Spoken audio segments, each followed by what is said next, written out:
Armani, how's it going? It's going well, man. Can't complain. Can't complain. Just, knocking some work out for the day and, just planning the week. Where do you usually work out of? I'm in Atlanta, Georgia currently. So I'm between here and then in Baltimore, Maryland. Sometimes I'm there. But I've been here for the last 6 months. So I'm back and forth. Got it. So you're from Baltimore originally, right? Yes, yes. Grew up in Baltimore, raised there, went to high school there. But I went to college in Atlanta, went to Morehouse. And, Yeah. I have a lot of clients and a lot of work I do out here. So I'm back and forth. So my daughter's family is from the South too. So I tend to be down here a lot. Are they from Atlanta area? They're from Augusta, yes. So right outside Atlanta. Okay. Yeah. Not too far. How do you like Atlanta? How do I like Atlanta? Yeah. It's cool, man. It's a city that it's kind of like it's what you make it. Let me just say it like that. If you want to live the nightlife, you want to have a good time, then you got that. If you want to get active in the tech community down here, it's a lot to do with that. If you're into sports, Atlanta's a good place. So it's kind of the best of both worlds, man. You got like a lot going on, and it's fun. I like it. It's a great city. Yeah, Like man. Atlanta, Tech scene's blowing up down there, man. Tech's actually getting kind of crazy in the past like 4 years. Yeah, it's been blowing up down here. A lot more so than when I first moved down here in 2014. I went to college out here. It's a lot. It's a lot going on here. Like Microsoft just moved here. A couple big companies got here as well, so it's cool. I love it. So what did you go to college for originally? Was what was your degree in, if you don't mind me Like asking? my major and everything. Yeah. Like, yes, I went to school for business initially. I was a business administration major with a marketing concentration. And we had a sales minor. It was the first year, my year. We brought a sales minor there. So I minored in sales. But I started in tech sales. That was kind of like my background, starting in the sales component before I learned how to code. And then I went to a coding boot camp. And, now I'm like completely on the tech side, but with a business background, it kind of goes hand in hand with what I'm doing with entrepreneurship for sure. Anything memorable that happened where you were like, I think tech is the way to be? Yeah. So, a little bit of background about me. Um, I started a blockchain lab at Morehouse College. I was a part of that project, building a blockchain lab, and like the end of early 2018. I was on the business side. Um, I was into cryptocurrencies, but I wanted to get like the under layer of the technology. Wanted to know how it works. So Ethereum is the programming language. It's called Solidity, but Ethereum is built on. It's programming language. I started dabbling into that, looking at some YouTube videos, and I wanted to make my own cryptocurrency. That was like initially me breaking into tech. I wanted to do Okay. that. So the first project that I worked on was Cornell Coin with Cornell University. Me and some university students there met online, and we started working on that, collaborating on it, and we launched in 2018. So I did that, built the lab, and then I wanted to just learn more about tech. And then I was like, okay, so Solidity is an Ethereum programming language. So what built Solidity? So then I started learning about Java, and JavaScript, and CSS, just like doing all the stuff that I should have done years ago. But I picked up on it, and then that kind of got me down the tech rabbit hole. And then I wanted to like learn more for myself learning, and then I went to a coding boot camp, Flatiron School, and I learned how to program through there. More front end development, software development, and it's a never ending journey. You know what I mean? So I feel like cryptocurrencies got me into technology more Okay. so than, and then like I just wanted to learn how everything worked and wanted to be on the other side of it and not just a consumer. And Yeah. yeah, that's kind of what helped me with that. That's interesting. Yeah. Crypto was I remember the early days of like dark web Bitcoin. It's such an interesting concept, and there's so much that can come from it. It's just I just feel like everything else, there's a lot of noise, so you got to work through the noise. But the concept of it alone is pretty ideal, man. Like it's pretty crazy. When we met, you told me about a venture. Was Yes, that Solidity. your first ever, or did you have other businesses before that? It's not my first ever venture. This is not my first venture into entrepreneurship. I feel like it's my first real tech company that I'm trying to build. Okay. But my first initial company that I had was called Next Level Staffing. So I started a staffing company in college. It was this adventure where I was helping minority students get placed into tech companies and nursing fields. So I was doing like healthcare and tech staffing for them, and then trying to be the pipeline to help students, their recent graduates from the local universities, and helping them get placed in leading organizations. So I was like their liaison between that. So that was my first ever venture into entrepreneurship. Kind of got overwhelming, ran it for a few years, and then sold the business to a family friend that kind of like took over and did more day-to-day operations and stuff like that. So I could focus on, school and then I had my daughter. So, a few years later, so I was focusing on that, and there was a lot going on at the time. I was recently married, but yeah, my first venture was that. Started a staffing company, did really well, and now I'm building a tech company, trying to take all of my experiences that I've learned, from working in the entrepreneurship field, from working for other organizations, and just apply it to my own thing now. Well, you were in school doing this, right? Yes. Ah, okay. And did you leave school? Like, were you done with school and still doing this at one point? Was it like your full time? I was doing it all at one point. I was in school and I was working on at the business at the same time. But when I graduated, I had something to do. So, I was working in business full time post graduation. Okay. But yeah, I started it while I was in school as a student still, for sure. Wow. Yeah, that's a lot. It's funny. I had a friend who started a company called Jobble, but he was doing staffing work while he was in, like, he'd go leave class and go do his thing. He was really good at it. And it sounds similar, very similar. When after you sold it, were you ready to jump back into entrepreneurship, or did you flirt with the idea of working for a while and just being an employee? It's a good question that you asked, because like after graduation and after like the business, I kind of went to work for another organization. It was a tech company called Broadly out of San Francisco. They're building a tech company, and I went to build their Baltimore office. So like I was part of their sales team, and I was one of the first, on the sales floor, inside sales primarily, but we were building from the West Coast and trying to build it on the East Coast. And I went and worked for them for a while, and that was like my first real technical job, I guess you would say. I was doing tech sales for that organization. I knew the technology really well, and I could pitch it, and I already had like a book of clients, for my previous venture that I felt it would be useful for. And so it was a software as a service company, and that was, I did that for a while.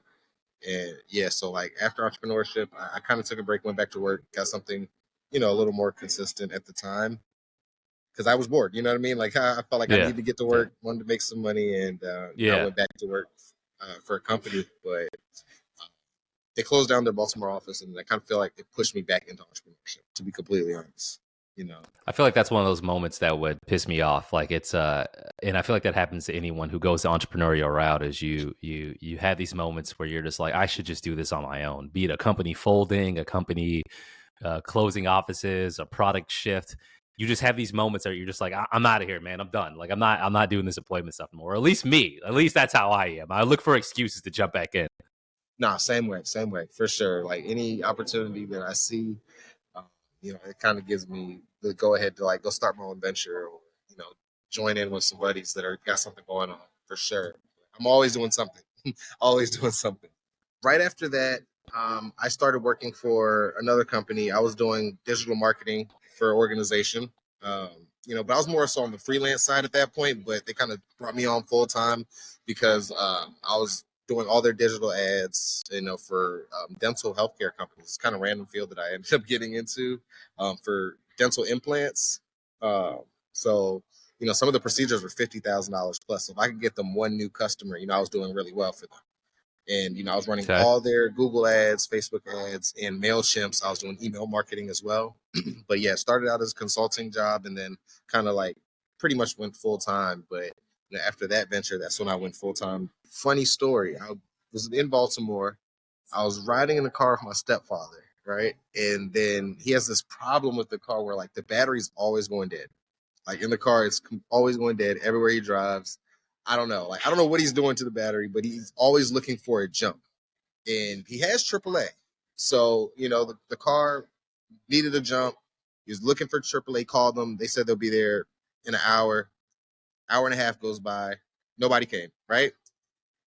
I was like, do you have jumper cables? He said no. I went across the street and asked the guy, hey, can we do those delivering Uber Eats? Literally asked him, hey, do you have jumper cables? Yes. Can you give us a jump? Yes. And then, in that moment, it was just kind of like, I feel like there's so many people that are around us that can help us with little solutions that we need problems to locally, instead of using these big organizations that don't have time for the little guy. Like, there's people around you locally And it sounds funny, but it literally came from needing a jump. And it was like, okay, I get it now. Like there are people that are willing to help you immediately. Like when you need something like a jump for a car, you don't want to wait 2 hours for AAA. I've No. called several people. People have waited in the middle of nowhere. People have waited in cities for AAA to come. So it doesn't matter. It doesn't matter if you're in the city. I was in the city of Baltimore. I feel like we shouldn't have to wait 2 hours for a service you're paying for.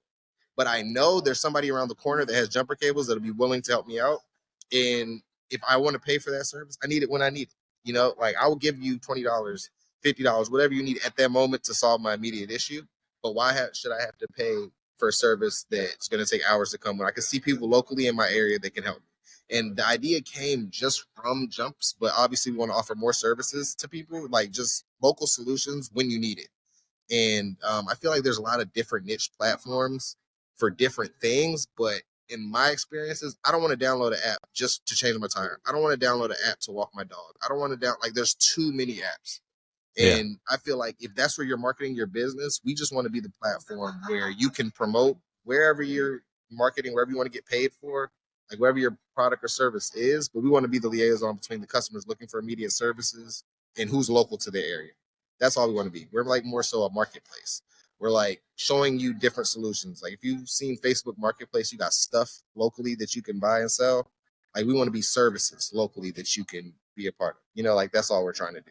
And it came from the idea of literally needing a jump at that moment. And I was like, I know there's people in the area that can give me a jump. That if they just had a platform where they can just promote that, like, hey, I'm in the area, get jump cables, like live feed, you know, in any other services that you may have to offer local in your community when you need it. And that's kind of how I came up with Suhloo and just building that out. Just a peer-to-peer marketplace, connecting people for local solutions. How long would you say it took you from idea and jumper cables to I'm ready to go live with this? Well, I mean, I feel like I started coding that night. You know what I mean? Wow. Like, I feel Okay. like, Okay. Yeah. yeah, I didn't finish it clearly, like, you know, at that moment, but I feel like idea to like writing something down was literally when I got home because you know, Suhloo is short for solutions. I felt like it was something that needed to be done because I was downloading like a lot of different apps too for other things. Like, you know, I've seen Jobber, you know, I've seen Neighborly and a couple other apps for, you know, home services and things like that. But I feel like those are like the only ones when you need immediate services. And even then, it's really not immediate. Like you're looking at services where you have to book and plan and stuff like that. Yeah. Um, but you know that I felt like it was immediate, so I started coding on the app. You know, um, literally when I got home, you know, I felt like people need immediate services, so I wanted to work on it immediately. I started building it out, got a web page, and just started, you know, going from there. And then I just started doing like surveys. You know what I mean? I started like Yeah. asking people locally in the area. You know, I started doing like needs discovery. Um, for the next few months after that, it was just kind of like asking local services in the area, like would they be willing to be on a platform like this, asking neighbors and stuff like that, like would they even use a service like that, because it may sound good to me, but if other people aren't going to be interested in using it, then there'll be no point. So I kind of went through that phase over the next few weeks, really months after that, just like going around asking people. I was asking pet groomers, Yeah. you know, like mobile pet groomers. You know, I got a few of them that are willing to get on the platform, which are more so companies, but they're still peer to peer in a sense that they have individuals that are going like walking dogs. They do pet grooming, walking. We have, you know, people that are willing to just find, you know, like even there's jumper cables guys. Like they don't have a business for that necessarily, Yeah. but they're willing to just put that on there. Like if I'm in the area, I'm online, I could do that all hours of the day. Like, you know, I'll charge $20, whatever. I don't know. Like I started doing just going through and finding a bunch of different people that offer services, essentially mobile services primarily and local. And, you know, just seeing if there was a need for it in the market. And so after I started coding, I started doing needs discovery and just trying to jump into it, man, right away. And then I started Nice. doing pitch competitions. Yeah. Yeah. What do you spend most of your time doing with the business on the day to day? Like currently now, Yeah. um, right now is programming. You know, I'm still coding. I always do that. There's always new things in the industry. That and then just learning, man. Like, you know, learning about other organizations, taking notes, seeing like competitors, you know, out there, potential competitors or similar products or services. Um, and then like, but primarily my days consistent of like coding, man. Like That's what I do now. Over the last few years, always working on new projects or tweaking projects that I'm currently on. I hate calling myself a perfectionist with it because it's like impossible to perfect, but Yeah. I spend the days doing that, and then like just building like a leads list for sure, of just like potential leads for organizations that I want to use on the platform. The sales is definitely going to come in handy. It's funny how split people are that I talk to mostly. They either tech or sales Right. or everyone needs to be able to talk to folks, and your experience there is it's gonna be such a bonus when it comes time to pitch, get money, get investment, get sales. Your sales is definitely going to come in super handy. Do you work right now? Yes. So Yeah. I actually work as technically a freelance software engineer. So, Okay. I have a project that I'm working on right now for a guy. I can't really get into too much of the details on it because, the agreements I've signed, but Yeah. Yeah. basically Yeah. I'm a software engineer by trade. So I'm working as that full time. That's why I said like all I do is code. Like if I'm not building my own projects, I'm literally doing it for other people. So people have seen that I'm pretty diligent in what I do now, and they've actually brought me on as a consultant to kind of like build out their stuff. So I'm working on like two different apps right now.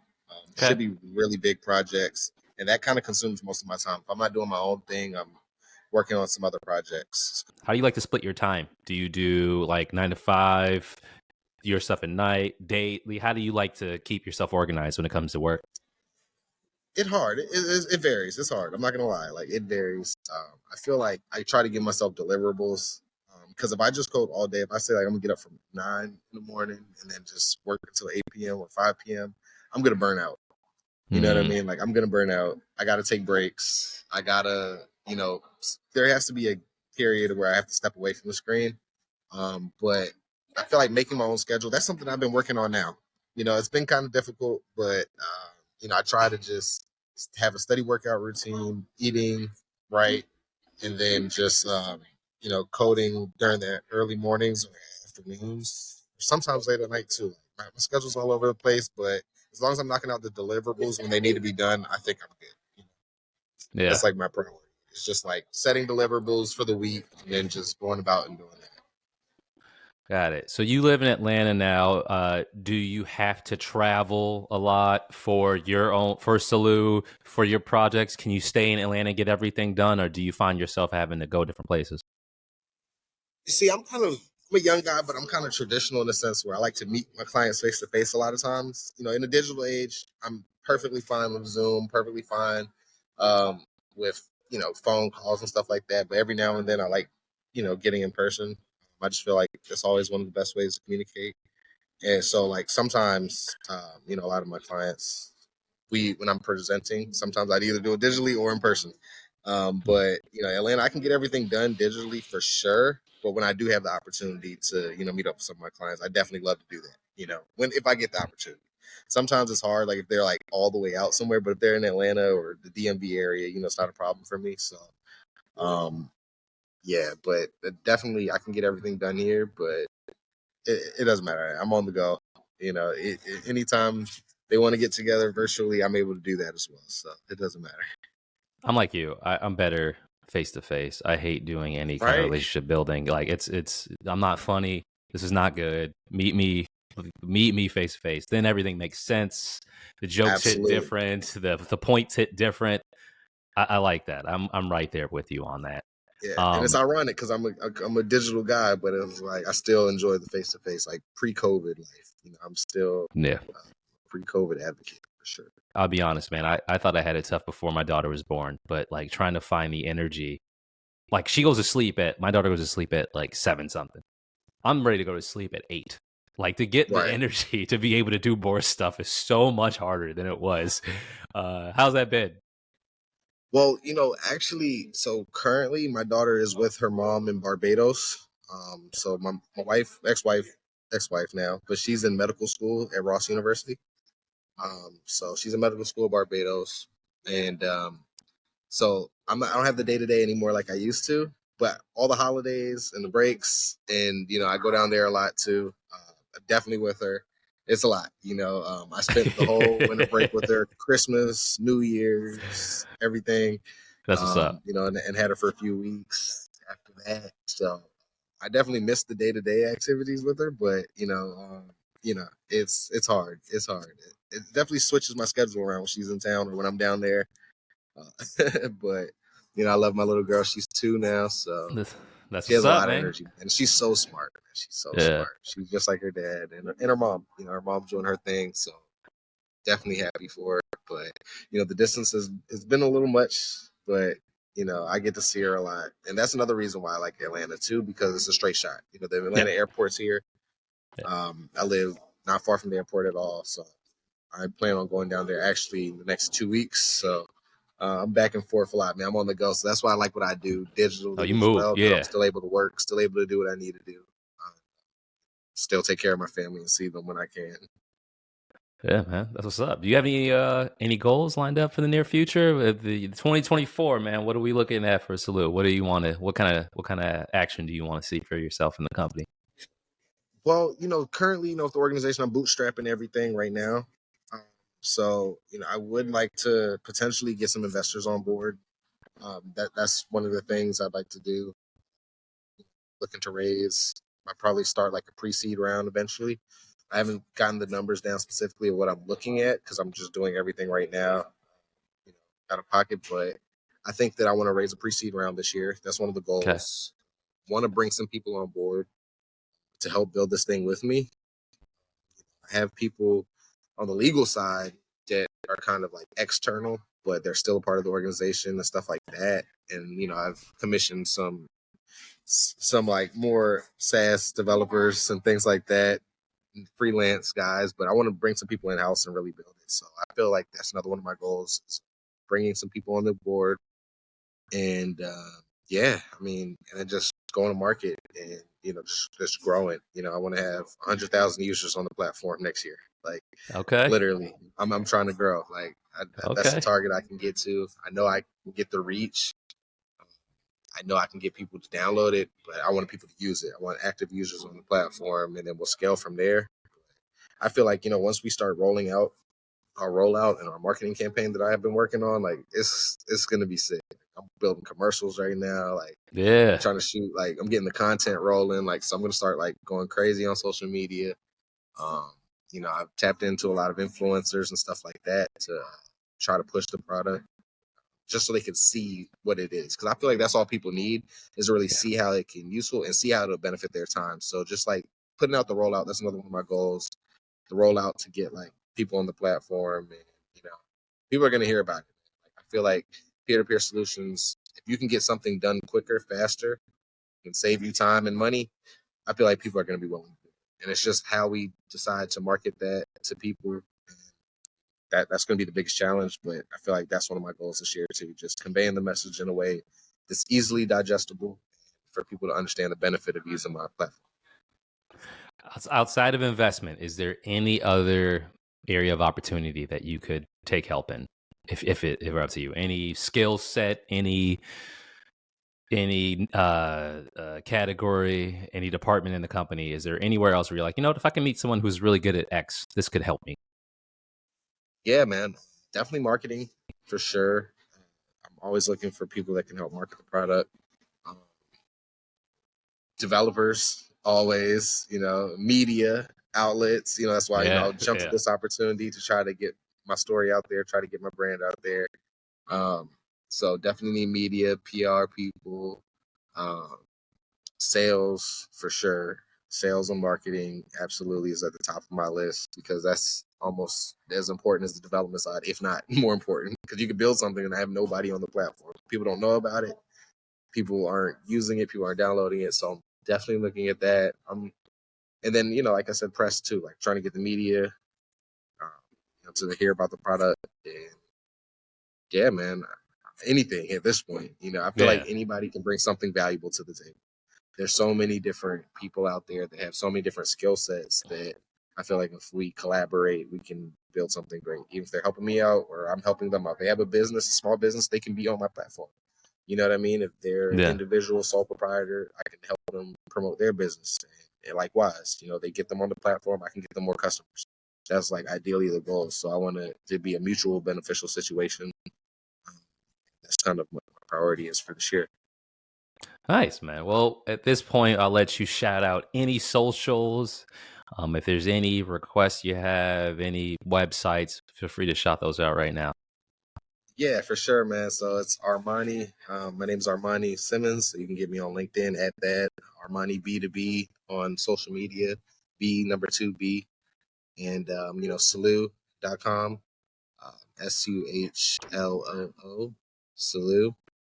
The website will be back up next week. I had to take it down to do some updates. So please check me out on LinkedIn and see all the updates, Suhloo, and then Armani B2B on all socials. Yeah, that's pretty much it right now for me. But please check in next week on the app for the updates on everything. The website will be back up, suhloo.com, Suhloo.com. Armani, man, this was a pleasure. This is really cool, man. We No, for those, thank you so much for the opportunity. Yeah, we actually met at just an Upsurge event in Baltimore. I kept your contact information. We're gonna be doing some shows. We did one in November, but we're gonna be doing more in Baltimore, most likely June. But I'm glad we met, man. I'm glad we met, and I'm glad you're plugging away at this, man. Yeah, for sure, man. For sure, I'm working, and you're gonna see it this year. Like you're gonna see a lot of content start to roll out. So definitely get me on socials, and I got your email now, so I'm throwing you on the mailing list. Throw me on, man. Throw me on. You'll see some updates. Well, yeah, for those out there, man, thanks for listening to the Moonlighters Club. We are going to keep up with you. We'll make sure we're following your socials. For those out here, if there's any connection that we can make that can help you, we're going to do that. Like you said, man, most of us are a moment away. We're a moment away from people knowing what we provide and who we are. And I think the work you do will do the rest. So we're happy to provide any outlets anywhere that we can.